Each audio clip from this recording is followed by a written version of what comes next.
900명의 하객이 그 홀에 다 혼잡하게 섞여 있고 어디가 우리 홀이야? 꼭 아버지의 손을 잡고 들어와서 신랑의 손에 넘겨줘요. 남편 입장에서는 책임감이 되게 엄청나게 강하게 들지 않을까라는 생각도 들기도 하고. 그렇게까지 하면서 결혼식이라는 관문을 통과해야 결혼을 할 수 있다면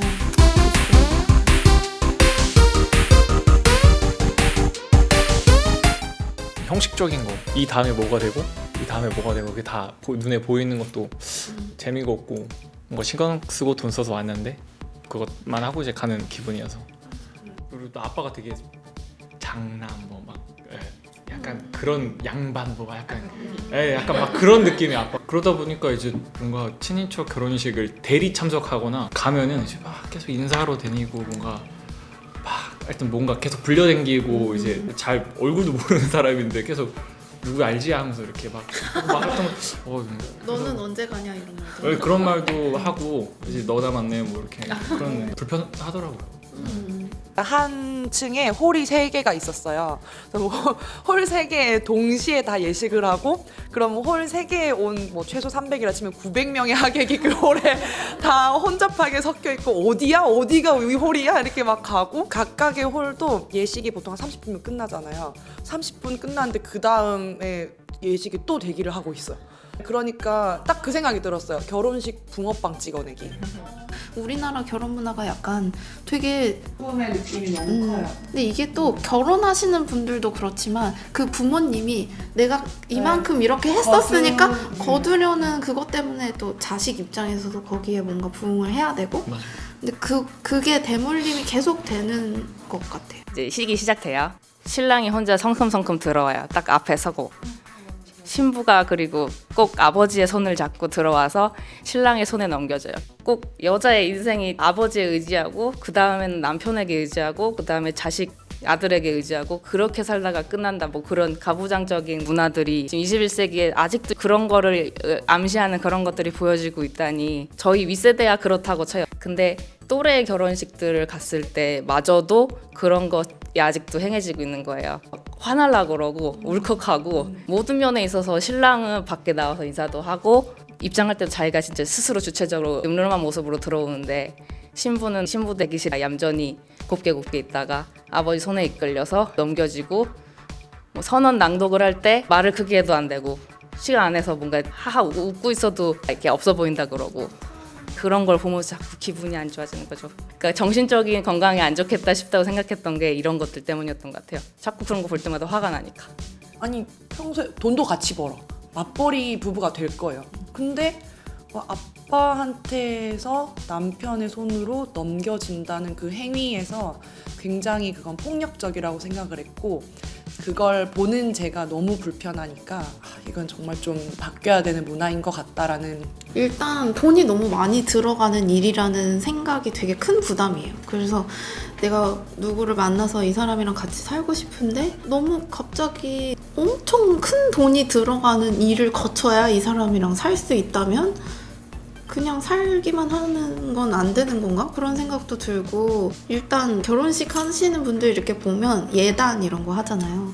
근데 내가 그 예단 때문에 그 이후에 결혼 생활에 영향을 미치면 어떡하지? 그런 생각도 들고 그러니까 예단을 몇 천을 해온 며느리와 몇 천이 아닌 그냥 생략된 며느리가 있다면 시어머니의 처우가 달라지는 게 솔직히 그렇지 않을까? 그런 생각도 들고 아니면 너무 오케이고 땡큐지만 일반적으로 그렇다 보니까 그럴 거면 다 너무 귀찮다. 어쨌든 저는 혼자서 인생을 사는 것도 그렇게 나쁘지 않다고 생각하는 사람이라서 그렇게까지 하면서 결혼식이라는 관문을 통과해야 결혼을 할 수 있다면 글쎄 약간 결혼식이라는 것 자체가 되게 많은 사람들 앞에서 되게 책임감을 엄청나게 부여하는 형태인 것 같아요. 사실 우리나라 문화가 뭔가 동거하고 결혼하는 그런 문화는 완전 아니잖아요. 그러다 보니까 이혼하는 사람도 어쨌든 많고 이렇게 하다 보니까 결혼식이라는 것 자체가 되게 성대하고 그런 거 이면에 그 큰 책임감 같은 것도 부여하는, 아까 그 아버지 손 잡고 이렇게 하는 것도 남편 입장에서는 책임감이 되게 엄청나게 강하게 들지 않을까라는 생각도 들기도 하고. 유쾌하지 못한 결혼식들을 보면서 타산지석으로 삼았고 앞으로 나는 이런 식은 아니어야겠다, 이렇게 할 거다라는 걸 주변 사람들에게 얘기를 하기 시작했고, 그래서 최소 저의 기준 정립에 있어서만큼은 영향이 되지 않았나라고 생각을 하고 있어요. 제가 전 남자친구가 미국인이에요. 아무 생각 없이 제 남자친구를 데리고 전 직장 동료 결혼식에 간 적이 있어요. 한국에서 하는 결혼식의 딱 전형이야. 신부가 아버지 손잡고 들어와가지고 넘겨지고 줄에 있고 축가하고 사진 찍고 와 끝나고 밥 먹고. 그때까지는 제가 인지를 못하고 있었어요. 그냥 아 예쁘다, 신부 오늘 너무 예뻐, 선배님 너무 예뻐요. 근데 밥을 다 먹고 제 전 남자친구가 이게 다야? 이러는 거예요. 그러니까 걔네는 문화가 그렇지가 않은 거예요. 신부도 굉장히 좀 드레스를 입었다 할지라도 자유롭게 움직이고 서로가 정말 뭐 축하를 하고 그 대화의 장이 자유롭게 열리고 축하를 받고 싶은 친구들을 정말 선별을 해서 초대를 하고 본인도 그 하루를 온전히 다 비워서 가서 하루 종일 축하를 한다라는 의미로 하루를 보낸다는 거예요. 당연하다고 생각했던 결혼식에 대해서 좀 와장창 무너지는 계기가 됐었던 것 같아요. 그러니까 저도 결혼식을 할지 안 할지는 모르겠으나 이렇게 정형화되어 있는 결혼식은 피하고 싶다라는 생각을 하게 되기도 했고요. 하얀 그 드레스는 그냥 별로 입고 싶지 않다. 그런 생각이 있어요. 좀 더 제가 좋아하는 화려하고 멋진 제가 생각하는 멋진 옷을 입고 결혼하고 싶어요. 남들 보여주기 위해서 하는 것 같이 만들고 싶지는 않아요. 그러니까 예식이라는 것도 나의 뭔가 나와 상대방의 개인적인 그런 개성들, 특성을 녹여낼 수 있는 형식으로 신부 측에서 온 하객이고 신랑 측에서 온 하객이고 이러면서 결혼할 사람인지 누군지 어떻게 만나는지 잘 모르고 오는 경우가 태반이잖아요. 주인공이 누구인지에 대해서도 모르고 가는 결혼식이 과연 의미가 있나. 이 두 사람이 어떻게 처음 알게 돼서 만나고 사귀고 또 연애를 어떻게 했던 그런 스토리를 들려주면 좋잖아요. 거기에 오는 가족 친척들이나 일부 지인들, 친구들에게 질문지 같은 거를 뭐 입장하면서 미리 좀 간단히 받아서 신부나 신랑이 직접 뽑아가지고 읽고 자기들 얘기를 해주는 그런 것도 좋을 것 같아요. 결혼식장이라고 하는 장소에 갇히고 싶지가 않았던 것 같아요.